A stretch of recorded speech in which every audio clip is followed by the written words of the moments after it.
안녕하세요. 오늘 이렇게 에베소서 강의로 여러분과 함께하는 마지막 강의 시간입니다. 에베소서를 시작할 때만 해도 날씨가 꽤나 더웠고 많은 분들이 이제 늦은 휴가를 다녀오신 분들도 있었는데 이제 에베소서가 이렇게 마무리가 되고 올 코로나로 인해서 우리가 온라인 양육 훈련을 이제 개설한 뒤에 가을에 이제 모든 훈련들이 다 마무리되어 가고 있는 중입니다. 여러분, 이번 가을 여러분에게 그 에베소서 강의가 어떻게 많이 도움이 되셨는지 모르겠습니다. 나름 열심히 준비했지만 혹시나 미숙한 것이 있었다면 널리 양해해 주시고 오늘 이제 마지막 강의까지 여러분 함께 완주해 주심으로 이 시간이 여러분에게 조금이라도 유익한 시간이 되기를 기도합니다. 이 시간 기도하고 우리 마지막 강의 시작하도록 하겠습니다. 하나님, 우리에게 허락하여 주신 이 소중한 시간을 통해 우리가 에베소서를 마무리 짓기를 원합니다. 에베소서 말씀이 우리의 삶이 되게 하시고 하나님을 깨닫는 우리의 믿음의 고백이 되게 도와주옵소서. 함께 하실 주님의 이름을 찬양합니다. 감사합니다. 예수님의 이름으로 기도드립니다. 아멘. 이 시간 우리가 살펴볼 챕터는요 27, 28 마지막 두 개 남은 그런 부분입니다. 기도하는 교회, 그리고 마지막으로는 사랑하는 교회. 이제 에베소서 6장 18절부터 마지막 23, 24절까지 말씀을 보도록 할 건데요. 여러분의 교재 415쪽을 펴시거나 아니면 첫 번째로 에베소서 6장 18절에서 20절 말씀을 여러분의 성경책을 펴시고 우리가 함께 읽었으면 좋겠습니다. 이 시간 기도하는 교회 이 부분을 우리가 함께 나누도록 하겠습니다. 그러면 에베소서 6장 18절부터 20절까지의 말씀 우리가 함께 읽겠습니다. 시작. 모든 기도와 간구를 하되 항상 성령 안에서 기도하고 이를 위하여 깨어 구하기를 항상 힘쓰며 여러 성도를 위하여 구하라. 또 나를 위하여 구할 것은 내게 말씀을 주사 나로 입을 열어 복음의 비밀을 담대히 알리게 하옵소서 할 것이니 이 일을 위하여 내가 쇠사슬의 메인 사신이 된 것은 나로 이 일에 당연히 할 말을 담대히 하게 하려 하심이라. 아멘. 기도하는 교회에 관한 그런 내용입니다. 사도 바울은 여러 성경, 여러 서신에서 기도의 중요성을 참 많이 언급하고 있습니다. 특별히 우리가 잘 알고 있는 데살로니가전서 5장 16절부터 18절까지의 내용은 기도를 우리가 하나님 앞에서 해야 하는 그 중요성 중에서 쉬지 말고 우리의 삶 자체가 하나님 앞에서 기도가 되어야 할 것을 언급하고 있는 내용을 말하고 있습니다. 그리고 사도 바울이 에베소서를 쓴 이 내용 자체가 기도문이고 찬양문을 쓴 것으로 우리가 미루어 볼 때 사도 바울은 에베소 교회 성도들과 기도의 교제를 나누고 싶어 했던 것이 아닌가라는 그런 측면으로 우리가 이 에베소서를 좀 살펴볼 수 있을 것 같습니다. 그러면 사도 바울이 말하고자 하는 내용 하나하나를 우리가 하나씩 따져가면서 좀 보도록 하겠습니다. 먼저 18절 말씀 제가 계속해서 그랬듯 세 번역 성경으로 여러분께 읽어드리겠습니다. 온갖 기도와 간구로 언제나 성령 안에서 기도하십시오. 이것을 위하여 늘 깨어서 끝까지 참으면서 모든 성도를 위하여 간구하십시오. 여러분, 우리가 하나님 앞에서 이렇게 간구, 무언가를 구해야 되는 것은 너무나도 단순한 이유로부터 시작됩니다. 하나님이 우리의 아버지가 되시기 때문입니다. 하나님이 단순히 우리의 주인이거나 하나님이 단순히 그냥 우리의 뭔가 우리를 구원해 주시는 구원자로서만 하나님이 존재하시다면 사실 하나님께 무언가를 구하는 기도 자체가 뭔가 염치 없어 보일 때가 많습니다. 하지만 여러분, 하나님이 우리 아버지이시기 때문에 여러분의 세세한 것들, 과연 내가 이것을 구해도 되나 싶은 것들, 재정적 풍요 뭐 이런 거 다 구하셔도 됩니다. 물론 하나님이 우리에게 허락해 주시는 것들은 하나님이 원하시는 뜻대로 우리에게 이루어 주실 것입니다. 이게 무슨 말이냐면요. 우리는 하나님의 자녀이기 때문에 자녀로서 아버지에게 무엇이든 구하는 것은 당연합니다. 하지만 아버지로서 자녀에게 줄 때는 아버지의 시선과 아버지의 판단 속에서 자녀가 필요한 것을 직접 주시는 것을 우리는 이해해야 한다는 겁니다. 뭐냐면 여러분의 자녀가 여러분에게 무언가를 사달라고 했을 때, 여러분의 자녀가 여러분에게 무언가를 구할 때 여러분은 판단할 것입니다. 내가 이것을 자녀에게 사줘도 되는지, 내가 이것을 사줬을 때 자녀에게 유익이 될지 해가 될지를요. 만약에 여러분의 자녀가 여러분에게 게임기를 사달라고 하면 여러분 선뜻 이 자녀가 내게 구했으니 바로 사주실 건가요? 대부분의 부모님들은 아마 망설이시는 분들겠지만 대번에 많이 화를 내실 그런 분도 있을 거라 생각합니다. 사실 자녀가 나에게 구하는 것이 내가 보기에도 만족할 만한 것이라면, 그것이 하나님이 기뻐하실 만한 뜻이라면 하나님은 단번에 이루어 주실 것입니다. 그래서 하나님이 응답하실 만한 기도, 그래서 이 책에서도 조지 뮬러에 대한 이야기를 하고 있죠. 이 조지 뮬러는 정말로 많은 기도의 응답을 받은 사람으로 유명하잖아요. 여러분, 그런데 조지 뮬러가 이렇게 많은 기도의 응답을 받을 수 있는 이유와 목적은 무엇이었을까요? 그것은 바로 조지 뮬러가 구한 기도는 항상 자신이 돌보는 누군가를 위한 기도, 즉 자기 자신의 욕심을 제외한 기도였다는 거예요. 그러니까 저는 그렇게 말씀드리고 싶습니다. 나의 욕심을 가지고 기도해도 됩니다. 왜? 하나님은 나의 아버지이기 때문입니다.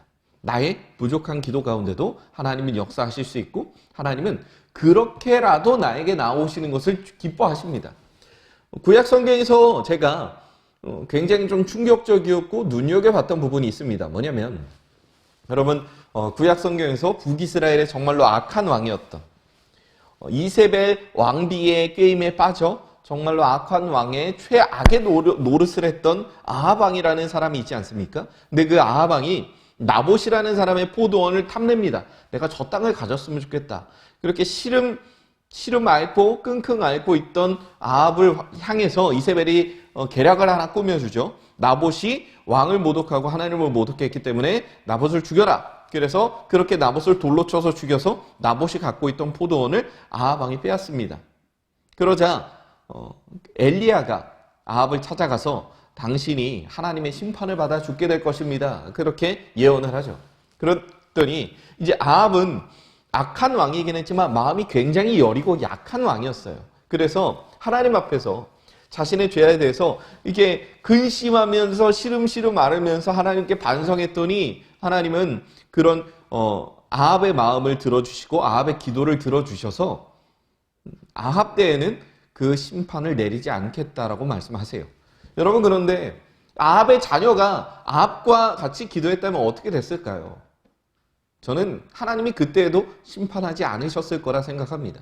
그러니까 여기서 우리가 주목해서 봐야 할 건 뭐냐면, 하나님은 우리의 욕심을 따라, 우리의 죄악을 따라, 우리의 악한 마음을 따라 하는 기도도 그것이 하나님께 하는 기도라면 하나님은 그것을 선하게 받아주시겠다는 것이죠.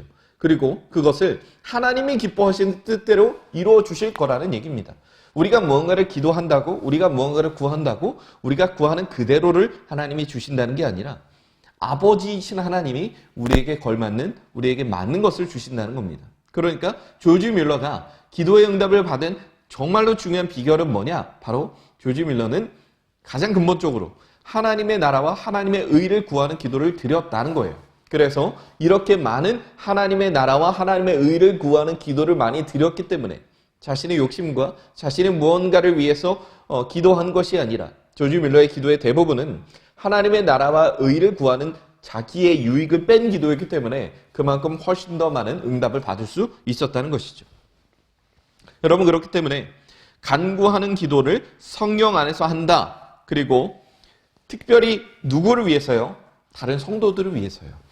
우리가 남을 위해서 하는 기도는 우리의 하나님을 향한 사랑, 그 이웃을 향한 사랑이 기초되어 있기 때문에 정말 우리에게 중요한 기도라고 할 수 있습니다. 그렇기 때문에 여러분, 우리가 누군가를 위해서 기도한다는 것은 그 누군가가 하나님의 사랑을 누리기를 위해서 기도하는 것입니다. 즉, 그 사람 마음 가운데 하나님의 나라가 임할 것을 위한 기도입니다. 더군다나 그 사람이 나와 가족 관계가 아니라면 우리가 그 사람을 위해서 하는 기도는 하나님이 충분히 역사하실 만한 기도라고 생각합니다. 그렇기 때문에 여러분, 하나님의 나라를 구하되 누군가를 위한 기도를 여러분 우리가 더 적극적으로 하는 그런 우리가 되었으면 좋겠습니다. 이어지는 말씀입니다. 19절입니다. 또 나를 위하여 기도하기를 내가 입을 열 때 하나님께서 말씀을 주셔서 담대하게 복음의 비밀을 알릴 수 있게 해달라고 하십시오. 조지 밀러는 하나님의 나라와 하나님의 의를 구한 기도를 했다고 말하는데, 여기서 보일 수 있는 이 바울의 기도가 바로 조지 밀러와 같은 하나님의 나라와 하나님의 의를 구한 기도였습니다. 성경에 이제 바울이 쓴 서신서 중에 여러 서신서가 있지만, 특별히 우리가 바울이 갇혀 있을 때, 즉 감옥에 갇혀 있을 때 쓴 서신은 4개로 구성되어 있습니다. 그 뭐냐면 에베소서, 빌립보서, 골로새서, 빌레몬서, 이 4편의 편지가 사도 바울이 뭔가 갇혀 있을 때 쓴 편지라는 것입니다. 앞서 보면 사도 바울이 자신이 쇠사슬에 묶여 있다라고 표현을 합니다. 그런데 사도 바울이 여기서 갇혀 있고 묶여 있는 자신을 위해서 기도하는데, 에베소 교회 성도들에게 바라는 것이 무엇일까요? 즉 나를 위하여 기도하기를 내가 입을 열 때 하나님께서 말씀을 주셔서 담대하게 복음의 비밀을 알릴 수 있게 해달라고 하십시오. 사도 바울의 가장 근본적인 마음의 욕심은 너무나도 선한 욕심, 자신을 통해 어떤 경로로든지 어떤 방법으로든지 하나님의 복음이 퍼져나가기를 바라는 욕심이었습니다. 즉 사도 바울은 자신의 삶을 통해 하나님의 나라와 하나님의 의가 계속해서 이루어지기를 원하는 그런 기도를 드렸다는 것이죠. 그렇기 때문에 사도 바울이 원하고 있는 이 기도야말로 바로 하나님의 나라와 하나님의 의를 구하는 정말로 모범적인 기도다라고 할 수 있습니다. 사실 우리 중에 누구든 자신이 아파서 몸져 누워 있는데, 자신이 무언가 억울한 일을 당해서 갇혀 있는데 자신의 처지가 나아질 것을 구하는 것이 아니라 자신의 어떠한 환경 가운데서도 자신의 삶을 통해 하나님의 복음이 전파되게 해달라는 기도를 할 수 있는 사람은 너무 드물 것이라 생각합니다. 저라도 이런 상황에서 그런 것들을 구하리라고 장담하지 못하겠습니다. 저 같아도 제 몸이 아프거나 제가 억울하게 누명을 쓰고 있다면 이 상황에서 하나님이 나를 건져달라고 기도 부탁을 드릴 것 같아요. 여러분, 그렇지만 이 사도 바울이 보이고 있는 이 기도가 우리가 결국엔 언젠가 따라가야 할 기도의 모범이라는 거예요. 이 기도의 모범에 애초에 누가 보이셨습니까? 바로 예수님이 보이신 것이죠. 하나님, 이 잔을 내게서 옮겨 주십시오. 하지만 이것이 하나님의 뜻이 아니라면 내가 이 잔을 기꺼이 받겠습니다. 라고 기도했던, 고난을 당하는 중에 하나님, 저들이 짓는 죄를 알지 못합니다. 하나님, 저들의 죄를 사하여 주옵소서. 라고 기도했던 그 예수님의 기도를 통해서 우리가 생각해 봤을 때 정말로 우리가 우리의 기도의 수준에서 나의 욕심에 의해서 기도할 때가 있고, 나의 어떠한 잘못된 마음과 잘못된 믿음에 의해서 시작되는 기도도 있겠지만, 궁극적으로 우리가 믿음에서 자라나가서 에베소서에서 말하고 있는 것처럼 우리의 믿음의 분량이 그리스도의 장성한 분량까지 성장하는 그 과정 가운데 우리의 기도가 조금씩 변해야 하는 것은 너무나도 당연한 사실이라는 것이죠. 어떻게 변해야 할까요? 사도 바울과 같이, 그리고 예수님과 같이 이렇게 자신의 유익이 아닌 하나님의 나라와 하나님의 의를 구하는 기도로 우리가 점점 변해가야 한다는 것입니다. 20절에서 바울은 이렇게 이야기합니다. 나는 사슬에 매어 있으나 이 복음을 전하는 사실입니다. 이런 형편에서도 내가 마땅히 해야 할 말을 담대하게 말할 수 있게 기도하여 주십시오. 사슬에 매어 있다고 말합니다. 자신의 몸을 가눌 수 없어요. 복음을 전하는 사신이라고 말합니다. 어떤 소식을 전하는 하나님이 보내신 사람이다 라고 말하는 것이죠. 복음을 위해서 나는 존재한다. 나를 위해서 무언가가 존재하기를 위해 기도하는 게 아니라 나의 잘됨을 위해, 내 주변의 모든 환경들이 바뀌기를 위해 기도하는 것이 아니라 하나님, 복음을 위해 내가 그 복음에 맞춰질 수 있도록 하나님 나를 변화시켜 달라는 기도죠. 형편이 변하기를 위해서 기도하는 것이 아니라 그 복음에 맞춘 나의 삶이 되게 도와주십시오라는 기도입니다.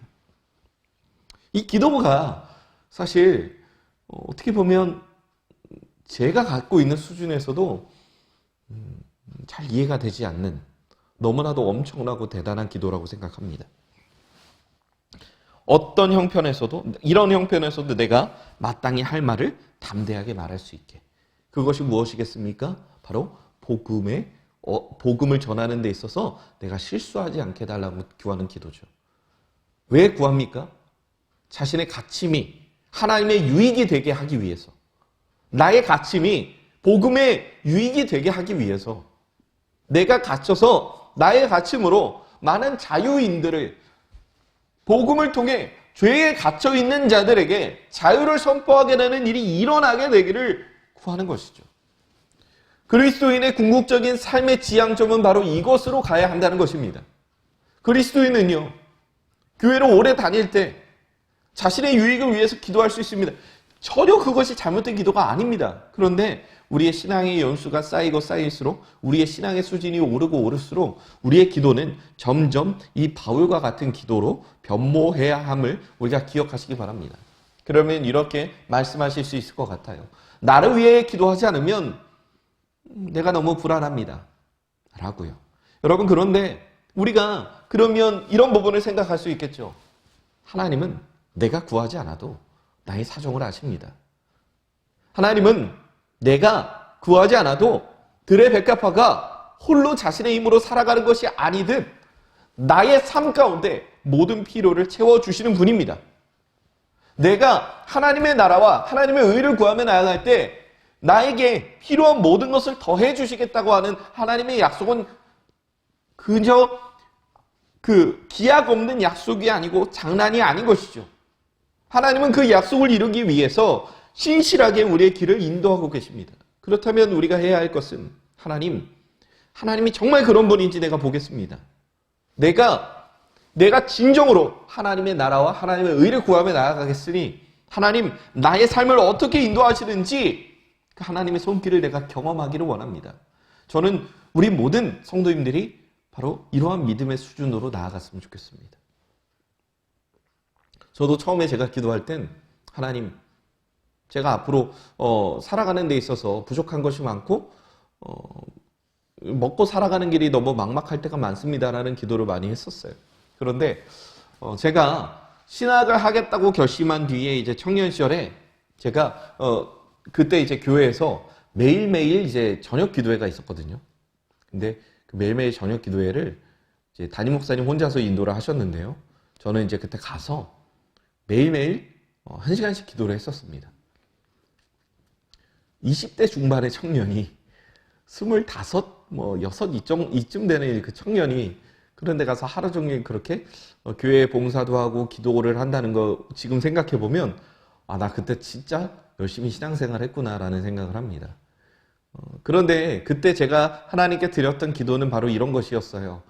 하나님, 하나님이 저에게 목회자의 길을 이제 소명을 주시면서 저에게 주신 말씀이 뭐였냐면 바로 마태복음 6장 말씀이었습니다. 들의 백합화가 아무런 수고도 없이 저렇게 자라나는 것을 봐라.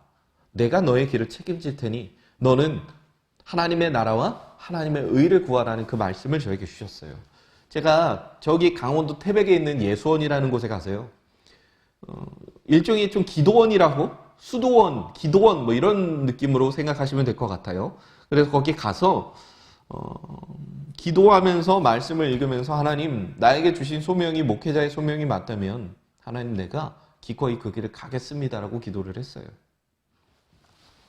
그래서 그렇게 기꺼이 그 길을 가겠다고 하나님께 제가 기도를 하면서 말씀을 읽었을 때, 제가 그때 성경 잘 몰랐거든요. 근데 마태복음을 읽은 거예요. 그러다가 그 말씀이 저에게 뭔가 제 마음에 이제 한가운데로 딱 들어와서 이 말씀이 나를 사로잡는 경험을 하게 됩니다.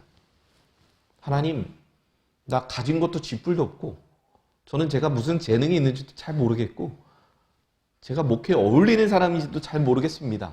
그런데 하나님이 나를 그 자리로 인도하셨다는 것을 믿으며 한번 내가 가보겠습니다.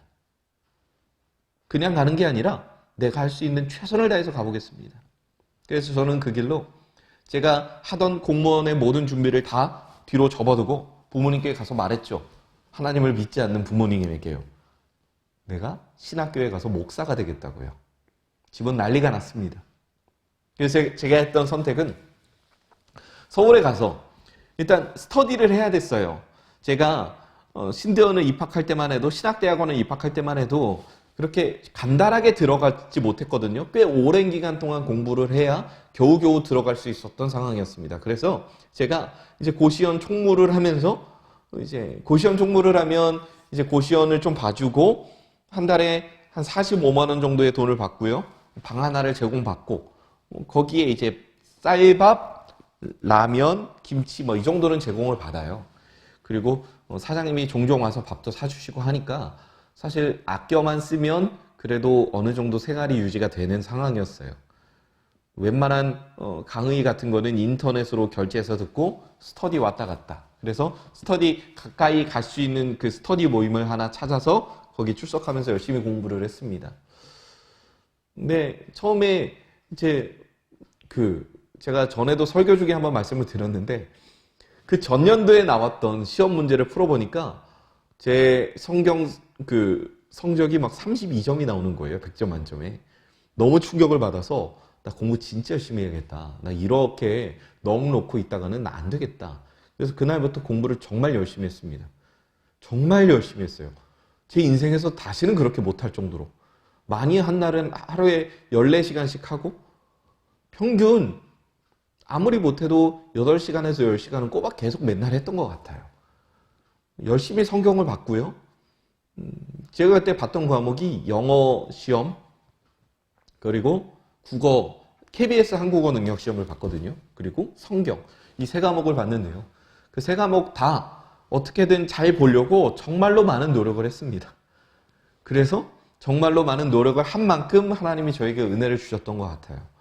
그렇게 열심히 했고 신대원에 들어가서도 참 많은 사색을 하면서 이제 지금 코로나로 인해서 이제 신학대학원 학생들이 학교에 있지 못한대요. 저는 이것이 참 안타까워요. 왜냐하면 지금의 저를 만든 70%는 다 기숙사에서 그 동료 전도사님들이랑 이제 논쟁했던 신학이거든요. 하나의 주제를 갖고 서로 막 논쟁을 합니다. 그리고 그 논쟁을 이기기 위해서 열심히 공부를 하고 열심히 자료를 찾아봐서 다음날에 또 논쟁을 해요. 근데 그렇게 서로를 이기기 위해서 우리 애초에 그렇게 합시다라고 서로 이제 약속을 했던 거라서 때로는 뭐 감정이 상할 때도 있지만 그거 다 감수하면서 그렇게 했습니다. 그랬더니 그렇게 3년 살았더니 저도 모르게 그 길을 쓰고 이기려고 찾았던 그 내용들이 저를 엄청나게 성장 많이 시켰더라고요. 여러분 그렇기 때문에 그렇게 사람들 틈바구니에서 하나님의 인도하심을 받으며 나름의 노력을 기울이며 제가 여기까지 왔다고 생각합니다. 그렇기 때문에 하나님이 저에게 주신 은혜도 매우 컸고 그때의 제 모습과 지금의 제 모습을 비교하면 정말 비교도 안 될 정도로 많이 성장한 것 같아요. 그렇지만 저는 아직 성장해 온 것보다 앞으로 성장해야 할 길이 참 멀구나라는 생각을 요즘에도 많이 하고 있습니다. 들의 백합화가 스스로 먹을 수 없습니다. 저의 지금의 삶도 여전히 앞으로 내가 언젠간 이게 장모님의 손에서 벗어나서 이 장모님의 이 울타리에서 벗어나서 언젠가 분가를 해야 하고 이런 상황들이 올 텐데 그때 어떻게 하지? 라고 하는 그 상황과 현실들이 참 막막하게 느껴질 때가 많아요. 그런데 저는 이제 늘 저에게 주셨던 그 약속의 말씀을 계속해서 의지합니다. 하나님, 내가 하나님의 나라와 하나님의 의를 위해서 계속해서 달려나가고 노력할 때 하나님 나에게 은혜를 주시고 나에게 모든 길을 열어주실 것임을 믿습니다라고 하는 이 기도를 제가 늘 하고 있는 거죠. 여러분 그렇기 때문에 우리의 기도의 모습이 그런 식으로 하나님의 나라와 하나님의 의를 구하는 방향으로 나아갔으면 좋겠습니다. 그러면 이 27 챕터는 이쯤 하고요. 우리가 28로 마지막 단원으로 넘어가도록 하겠습니다. 사랑하는 교회 429쪽을 피시고요. 성경책으로 말씀을 읽기 원하시는 분들은 에베소서 6장 21절부터 24절까지의 말씀을 보시면 되겠습니다. 에베소서 6장 21절부터 24절 우리가 이 말씀 다 같이 합독하시겠습니다. 시작. 나의 사정 곧 내가 무엇을 하는지 너희에게도 알리려 하노니 사랑을 받은 형제요 주 안에서 진실한 일꾼인 두기고가 모든 일을 너희에게 알리리라. 우리 사정을 알리고 또 너희 마음을 위로하기 위하여 내가 특별히 그를 너희에게 보내었노라. 아버지 하나님과 주 예수 그리스도께로부터 평안과 믿음을 겸한 사랑이 형제들에게 있을지어다. 우리 주 예수 그리스도를 변함없이 사랑하는 모든 자에게 은혜가 있을지어다. 아멘. 에베소서의 마지막 부분, 바로 사랑하는 교회로 우리가 여전히 끝까지 남아야 한다라고 하는 사도 바울의 인사말입니다. 우리가 21절부터 차근차근 하나씩 보도록 하겠습니다. 사랑하는 형제이며 주님 안에서 진실한 일꾼인 두기고가 내가 지내는 형편과 내가 하고 있는 일과 그 밖의 모든 것을 여러분에게 알릴 것입니다. 여러분, 두기고라는 사람은 사도 바울의 편지를 여기저기 많이 전달했던 전달자의 역할을 많이 수행했습니다. 그러니까 사도 바울의 수행 비서의 역할로 사도 바울 대신 사도 바울의 편지를 많이 전해주었죠.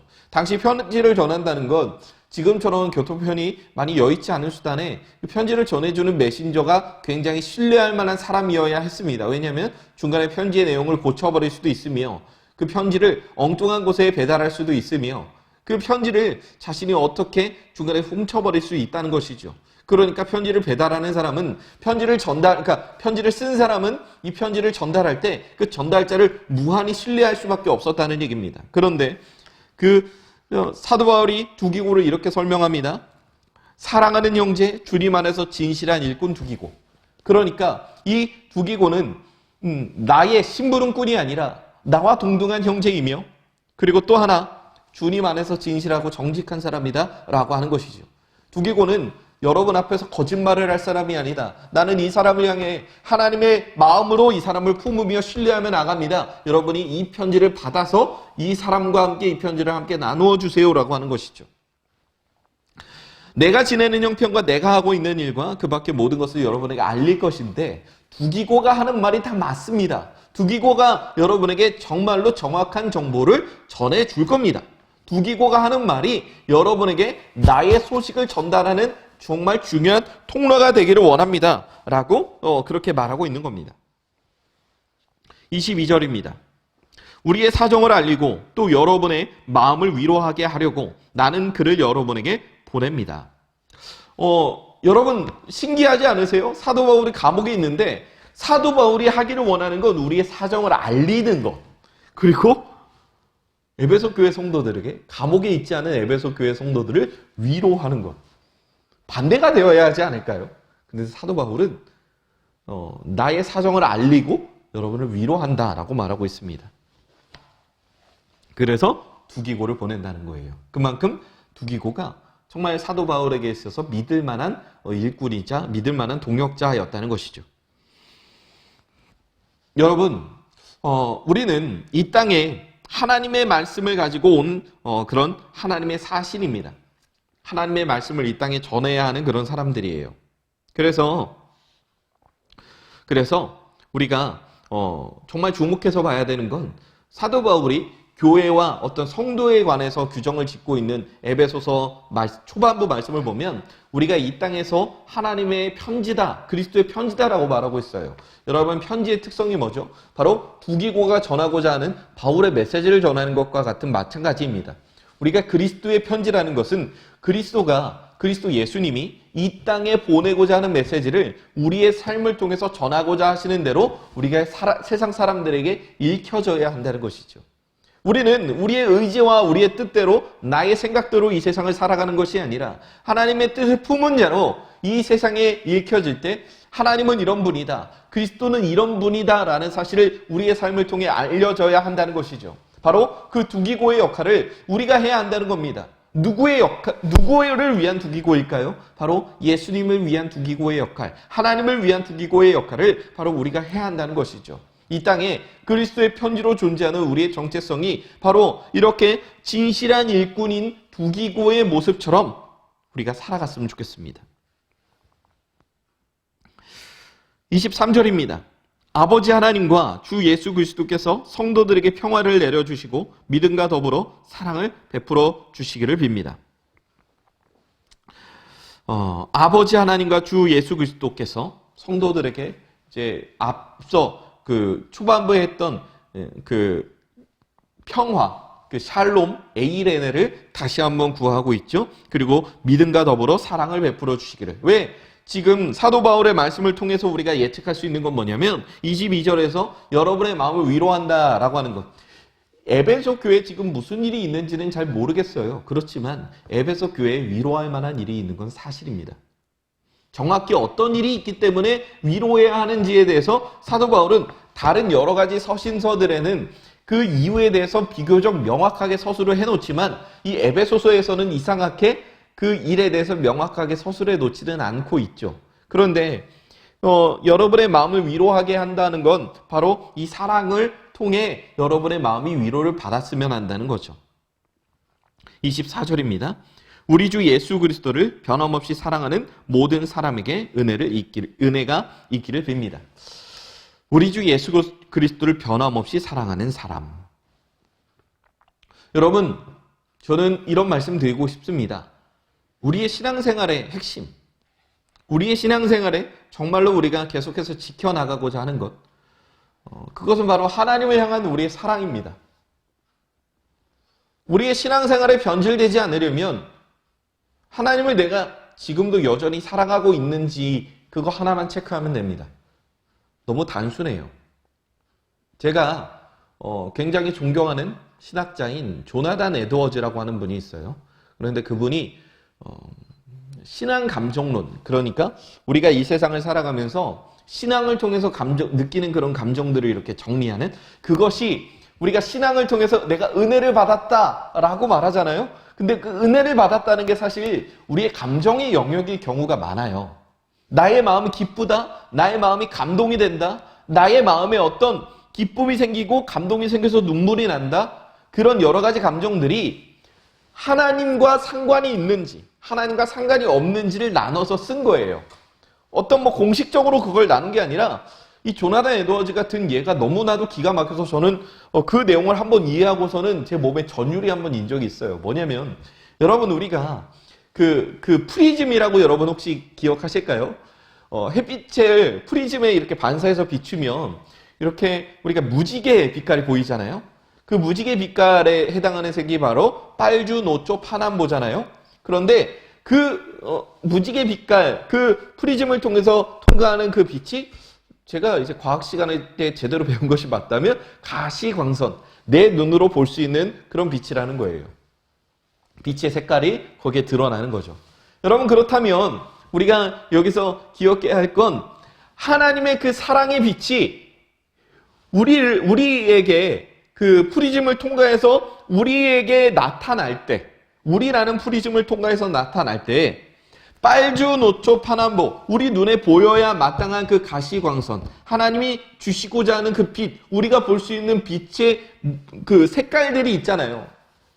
그러면 이 가시광선 안에 들어가지 않은 감정은 다 잘못된 감정이고, 이 안에 들어가는 감정이라야 하나님을 향한 참된 신앙의 사랑, 참된 신앙의 감격, 참된 신앙의 은혜라는 것을 우리에게 말해주고 있다는 거예요.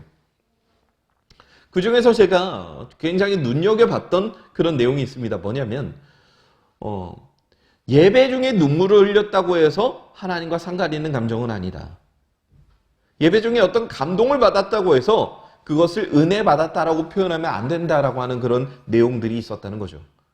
그러면 여러분, 우리가 하나님 앞에서 가질 수 있는 참된 신앙의 감정이 뭐가 있을까요? 거기서는 몇 가지의 경우를 설명하고 있는데요. 아닌 여러 가지 경우, 우리가 흔히 착각하거나 오해할 수 있는 경우, 물론 그 감동을 받았다고 해서 그 감정은 틀렸어가 아니라 그 감정은 맞을 수도 있고 아닐 수도 있는데 무조건 은혜를 받았다고 단정 지을 수는 없어 라는 거죠. 그러면 우리가 은혜를 받았다라는 이 감격을 하나님과 상관있는 감정으로, 하나님을 향한 신앙의 감격으로 단정 지을 수 있는 상황 중에 대표적으로 이 조나단 에드워즈라는 사람은 하나의 그 중요한 것을 설명하고 있어요. 여러 가지를 설명했는데 대표적으로 이 내용이 저는 뇌리 속에 정말 많이 남거든요. 그게 뭐냐? 하나님의 거룩함을 사랑하는 겁니다.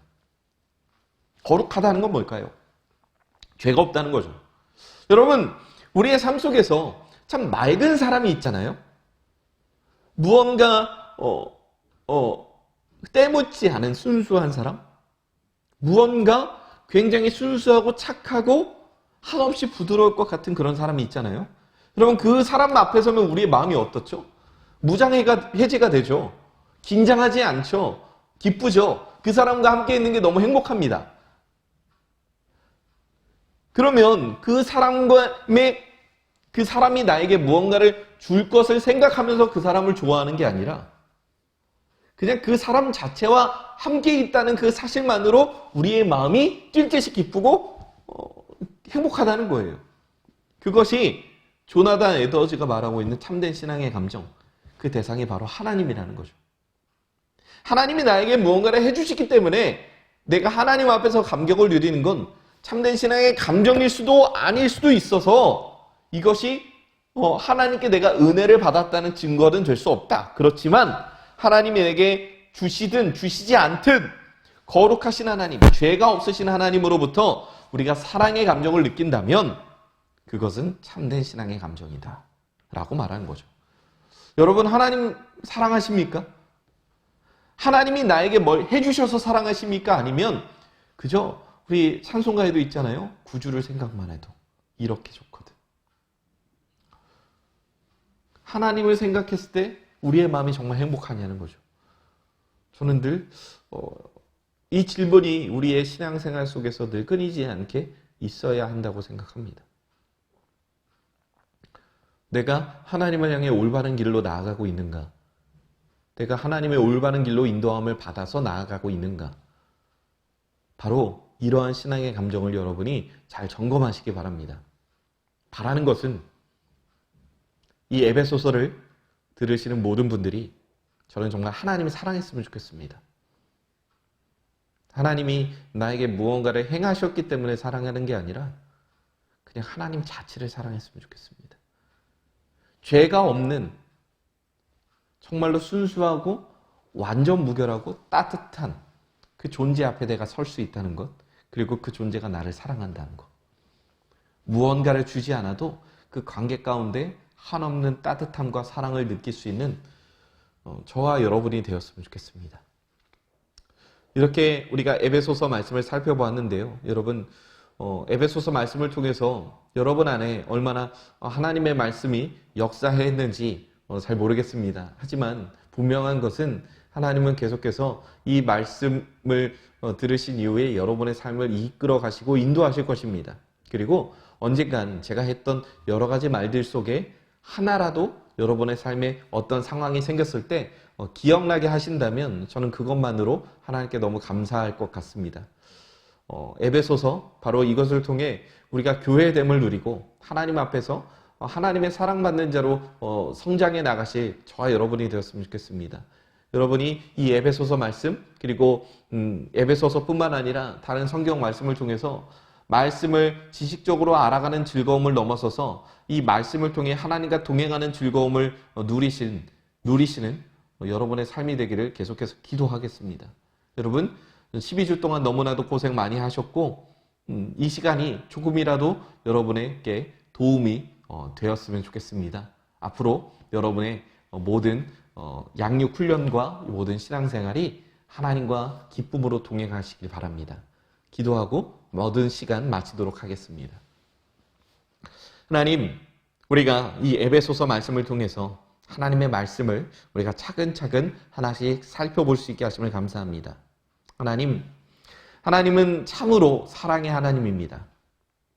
에베소서 말씀을 통해 사도 바울의 선한 마음을 알게 하시고 그래서 우리가 예수님을 닮아가야 한다는 사실을 깨닫게 하시니 감사합니다. 사랑의 그 예수님의 마음, 사랑의 하나님의 마음, 우리가 그 마음을 기억하며 늘 하나님과 동행하는 삶 살게 도와주옵소서. 함께 하실 주님의 이름을 찬양합니다. 감사합니다. 예수님의 이름으로 기도드립니다. 아멘.